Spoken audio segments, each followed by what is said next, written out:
Put a one in the chat if y'all see the PowerPoint. All right, cool.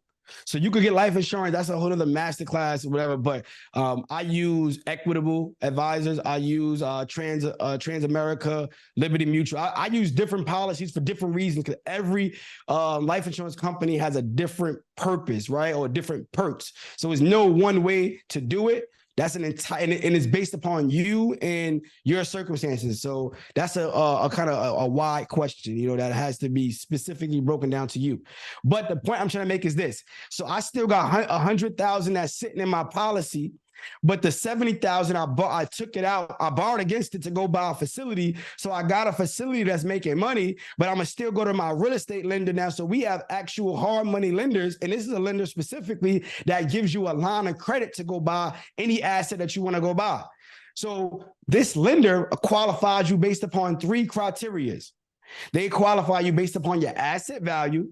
So that means what cash you have available, what stocks you have, what homes you own, what businesses you own, and which I think, what's the next thing they qualify as asset value? Let's just take a wild guess, y'all. Let's do a wild guess. What else is your asset value? What do y'all think? Magda, there you, she's paying attention. She's really outside with it. Life insurance. Most people don't really realize, but life insurance adds to your net worth. It adds to your net worth. So now they will qualify you based upon your life insurance. And guess what? You already using the money elsewhere, but because it shows that it's still in there, they're gonna look at that on your statement, because all you're gonna do is pull a statement and show them how much cash value and how much death benefit you got. Now you go get approved for a real estate line of credit on top of that. And I just like to show screenshots and receipts and all that so everybody can understand what's happening here, all right? But if you following what I'm putting down, right, you're able to go get an SBA loan. You're able to go and put money in your insurance policy and go get a real estate line of credit. So now you got a real estate line of credit plus the SBA loan. So now you can go, you could buy more. Your buying power is even more. All right. So I want to break it down a little more detail so you can understand what you need to look like to even qualify. Because it's one thing for you to say, all right, go and get an SBA loan, but what are they looking for? So these are the things that the SBA is looking for, right? They want to see some type of cash flow. You need to have some type of documented income. I got homies in the streets, yo, bro, I'm trying to get the SBA loan. What?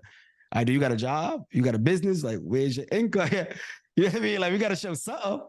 You know what I mean? So I don't know, like, if you're a business owner and you've been making money via Zelle and Cash App, well, you need to go get a merchant account and get some QuickBooks and document your money, because SBA is not going to give nobody no money that don't got documented income. I'm being like, the SBA is not playing. Yes, they're gonna give you the money, but they will draw blood from you. How many of us ever bought a house using FHA? Like first time home buyers, like FHA. Put me in the chat. So you know FHA, they draw blood from you, right or wrong. They want to see every single bank statement. They want to know, all right, this you spent $2,000 here, where that went, what you spent that on. Right? Oh, all right. Now you see the next bank statement. I want to see the paper trail. SBA is the same way. And the reason why SBA and FHA are like that is because they're government funded programs. So they're going to give you the money, but they're going to do their due diligence. So make sure we got our cash flow in place. The debt to income ratio is very generous. It's 50%, which means they allow you to have up to 50% of your income to be debt. So if you have $10,000 of income, they'll allow you to have $5,000 in debt, which is that's crazy. It's crazy, right? If you have a business, they want to look at a balance sheet. If you don't have a business, they're going to look at a personal finance statement. So that you got to get familiar with these documents, y'all, because they're going to ask you for it. You know, obviously good credit, but the credit score minimum is 650. 650 minimum score or higher. These are the things that they're looking for. Tax returns. They're going to look at the last 2 years' tax returns. If you have a business tax return. If you don't have, your business is new, they're just going to go off your personal. But if your business is 2 years or older, they're going to want to see that as well. They're going to want to see a business plan. These are the things that they want to see. The SBA is not going to throw you a couple $5 million for fun. So I'm being very, very honest with you. Yes, the money is there, but it is a process. All right, so if y'all got this, just put got it in the chat. Put got it in the chat if y'all got this. Like, there we go. Now let's get into how we find great deals. Let's get into it. Now I want to get to the real stuff, right? So we know how to qualify. These are some of the websites. You got bizbuysell.com. This is a business brokerage website where you got motivated self-storage owners, motivated business owners, period. You might have somebody that own a restaurant.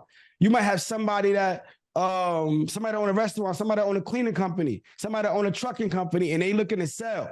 Well, they list it with a business broker. So you go to bizbuysell.com and you could actually find you could go find self-storage facilities that's for sale. LoopNet as well. List self-storage. These are some websites online. And then you have off-market self-storage. Actually, everybody type in off-market self-storage. I want to actually show y'all this, how this works, right? Because this is what we do. So where we at? Where we at? So off-market self-storage is going to take you to PropStream. That's what it's going to take you to.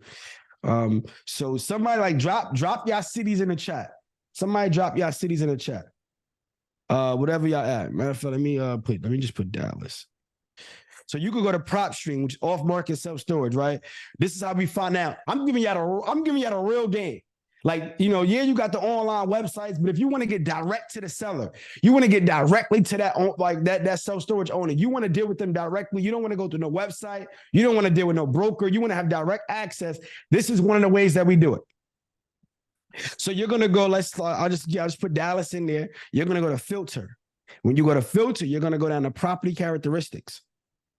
And if y'all can see my screen, put a 1 in the chat if y'all can see my screen.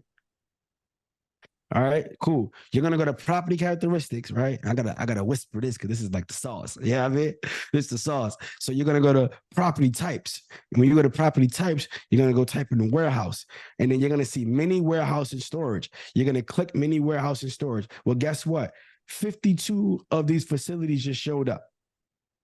52 of these facilities showed up. So I might click a facility and I want to see what's going on. So now I see Beatrice Property Group LLC. I could go in here to link properties and see what else they own, right? And now I can see that. So this is mini storage. Now with this information, I can skip trace. How many of y'all familiar with PropStream? Put a 1 in the chat if you're familiar with this. So y'all already know about skip tracing and getting phone numbers, getting addresses. So now I get the phone number, I get the address, and I can cold call that self-storage owner and say, hey, right? Let me see the name. Let me go to link properties. I see another property. Right here. Let me see what this property is. So now I start to navigate down the path and see, what else they own. I start following through. But once you get their phone number, you could call them up, and now you start to find these facilities. This is the real way you want to go about doing it. You could go online and do the biz buy sell and all that, but this is the real dirty work as far as getting directly to sellers. Going on PropStream, typing in your zip code, typing in your county, getting a self-storage address, skip tracing, and we have a cold calling center. Right, we have VAs. You go to onlinejobs.ph. You can hire you a VA that's trained, that's a cold caller, and you could actually have them cold call 1,000 self-storage owners a day. And then when they find that good deal, that's your home run. The reason why I love self-storage because I don't need to go buy 10, 20 properties a month. All I need is one storage facility a quarter. So it's about quality, not quantity. Right? It's about quality and not quantity. All right, so let's get back into it. Let's keep this thing going. I'm back to my presentation.